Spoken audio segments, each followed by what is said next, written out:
امام اعظم مسند امام اعظم کا باب و افتتاح الصلاۃ آپ نکال لیں.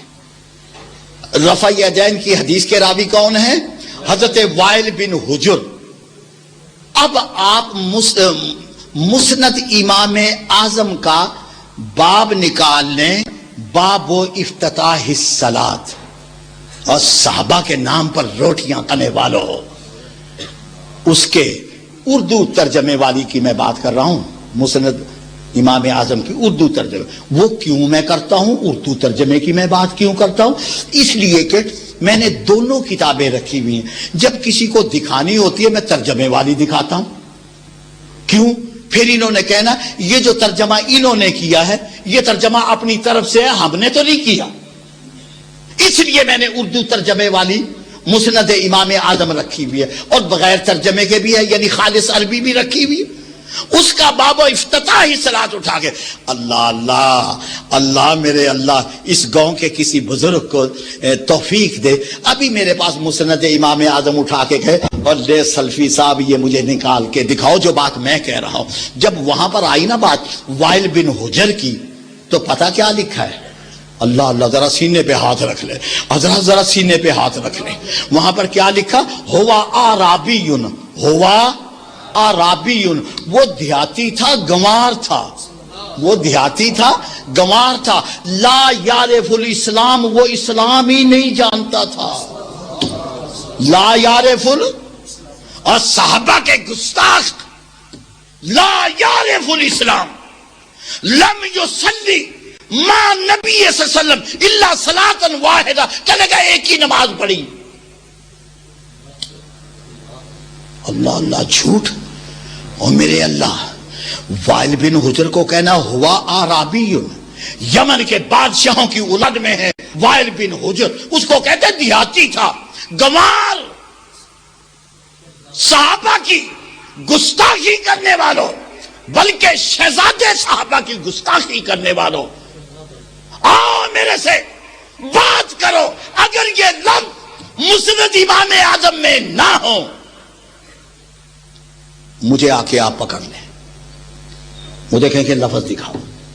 لفظ نہ دکھائے تو ہم آپ کو جانے نہیں دیں گے. کیوں جی؟ انصاف کی بات ہے. اور اگر یہ لفظ مل جائے تو آج ہی سے توبہ کرو اور اہل حدیث ہو جاؤ. ہوا آرابی لا یعرف الاسلام لم یصلی مع نبی صلی اللہ علیہ وسلم، اور یہی وائل بن حجر، یہی وائل بن حجر 9 ہجری میں مسلمان ہوئے. اللہ اللہ، آج حوالہ پیش کر رہا ہوں مسند احمد کا. یہی وائل بن حجر حجۃ الوداع میں نبی پاک صلی اللہ علیہ وسلم کے ساتھ شریک ہے. مجھے بتائیے حجۃ الوداع کے بعد حضرت محمد صلی اللہ علیہ وسلم کتنی دیر زندہ رہے؟ لاؤ اس مدت میں رفع یدین کا نسخ پیش کرو، ورنہ میں نے رفع یدین کے راوی کو حجۃ الوداع تک آپ کے سامنے ثابت کر دیا ہے کہ وائل بن حجر حجۃ الوداع میں شامل ہے رسول اللہ صلی اللہ علیہ وسلم کے ساتھ. جی کر لیں تب بھی ٹھیک ہے، نہ کر لیں تب بھی ٹھیک ہے. لو تیرے باپ کا راج ہے، کر لو تب بھی ٹھیک، نہ کر لو تب بھی ٹھیک. تیرے باپ کا راج ہے، راج ہے، حکم ہے حضرت محمد صلی اللہ علیہ وسلم کا. لقد کان لکم فی رسول اللہ اسوۃ حسنہ. مجھے فرمائیے دنیا میں ایک ہی ذات گرامی ہے جن کی رات کی سوئے ہوئے، جاگتے ہوئے، بیداری کی حالت میں، نماز میں، بازار میں، جنگ میں، ہر زندگی کے لمحے لمحے پہ جس کی ہر حرکت ہمارے لیے نجات کا سبب ہے، وہ صرف حضرت محمد صلی اللہ علیہ وسلم کی ذات گرامی ہے. کہتے جی صحابہ کے گستاخ. یہ لاؤ، یہ کتاب لاؤ. جن صحابہ کے بارے میں تم نے کہا کہ لا یعرف الاسلام، لا یعرف الاسلام، اللہ اللہ، پھر میں کہہ دوں ہائے ہائے، میں کہنے لگا ہوں اگر وائل بن حجر اسلام نہیں جانتا تو پھر کوفے کا رہنے والا تمہارا بزرگ بھی نہیں جانتا. وہ کیسے جانتا ہے؟ صحابی نہیں جانتا، کوفے کا رہنے والا بزرگ جانتا ہے. اگر صحابہ اسلام نہیں جانتے، میں کہنے لگا ہوں پھر دنیا کا کوئی شخص اسلام نہیں جانتا. سبیل مومنین کیا ہے؟ سبیل مومنین کیا ہے؟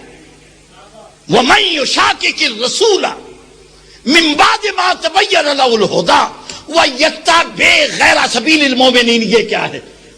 اصحاب محمد کا راستہ سیدھا راستہ ہے. اصحاب محمد کا راستہ سیدھا راستہ. بتائیے ہم صحابہ کے ماننے والے ہیں یا نہیں؟ تم نے صحابہ کو چھوڑ کے امام ابو حنیفہ کو اپنا امام بنایا، اور ہم نے سبیل مومنین یعنی صحابہ کے راستے کو اہدنا الصراط المستقیم یعنی صراط مستقیم صحابہ کا راستہ ہے. بتائیے حضرات کہ صحابہ کے ماننے والے ہم ہیں یا یہ ہیں؟ کیوں چھوڑا صحابہ کو؟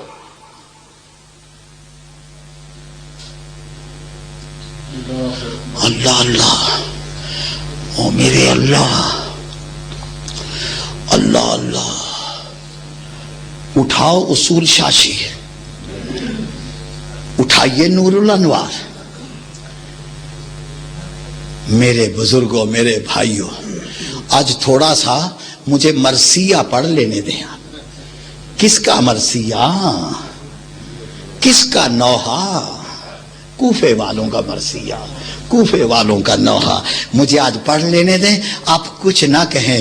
اللہ اللہ، کوئی شخص لائے میرے پاس اصول شاشی، لائے نور الانوار، اور وہ کہے کہ سلفی صاحب یہ عبارت نکال کے دکھائیں جو میں پیش کرنے لگا ہوں. وہاں پر بات چل رہی ہے کہ کون سا صحابی فقیہ ہے، کون سا صحابی فقیہ نہیں.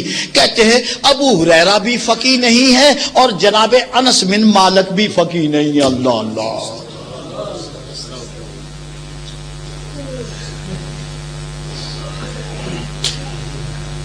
کوئی کہے کہ نہیں ہے؟ لو جرت کرو، کوئی آؤ شرط لگاؤ ہمارے ساتھ. آج اس چک والوں کے سامنے میں یہ بات پیش کر رہا ہوں، دنیا کا کوئی شخص میری اس بات کو نہیں جھٹلا سکتا. لاؤ اصول شاشی اٹھا کے. مجھے کچھ لوگ کہہ رہے تھے آج آپ کتابیں ہی لے آتے، اور میں کہا یار اتنی دور سے آیا ہوں کیسے بوجھ اٹھاؤں. ہوئے ہوئے، صحابہ ابو ہریرہ فقیہ نہیں، ابو ہریرہ انس فقیہ نہیں، جنہوں نے 10 سال رسول اللہ صلی اللہ علیہ وسلم کی رات دن خدمت کی، وہ تو فقیہ نہ بن سکے. اور امام ابو حنیفہ اتنے بڑے فقیہ بن گئے، وہ امام اعظم بن گئے. نور الانوار اٹھائیے. لو جناب میں بات کرنے لگا. نور الانوار اٹھائیے، اس میں باب ہے شروط اجتہاد کا. شروط بولو، شروط اجتہاد کی شرطیں کہ آدمی مجتہد کب بنتا ہے.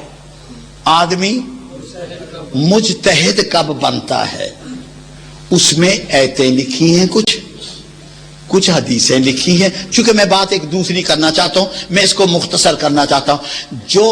جو شرائط اجتہاد کے نور الانوار میں لکھے ہیں، آپ امام ابو حنیفہ سے مجھے اتنی آیتیں ثابت کر دیں اور اتنی حدیثیں ثابت کر دیں، ہم ان کو مجتہد ماننے کے لیے تیار ہیں. نعرہ تکبیر. نہیں ثابت کر سکتا کوئی شخص، دنیا کا کوئی شخص نہیں ثابت کر سکتا. اچھا، شیخ عبد القادر جیلانی نے رحمت اللہ تعالی علیہ غنیت الطالبین میں حنفیوں کو مرجیہ میں شمار کیا ہے. حنفیوں کو بولو. حضرت شیخ عبد القادر اپنے بزرگ ہیں نا، آخر پھر بھی انہوں نے ہماری حمایت کرنی تھی، حنفیہ کے پیچھے پڑ گئے. ایک تو وہ لطیفہ ہے نا، وہ 12 سال بیڑا ڈبونے والا، وہ سنی ہے بات آپ نے. حضرت شیخ اصل میں ایک کشتی میں بیٹھے ہوئے تھے، تو ساتھ کچھ حنفی بھی بیٹھے ہوئے تھے. وہ چوں ہمارے خلاف باتیں کرنے لگے نا، اہل حدیثوں کے خلاف. شیخ نے کہا اہل حدیث بڑے اچھے لوگ ہوتے ہیں، یہ سنت کے تابع ہوتے ہیں، آپ اہل حدیث کے خلاف بات نہ کریں. وہ چپ کر کے تھوڑی دیر پھر بولنے لگے. شیخ نے پھر منع کیا. چھپ کر کے.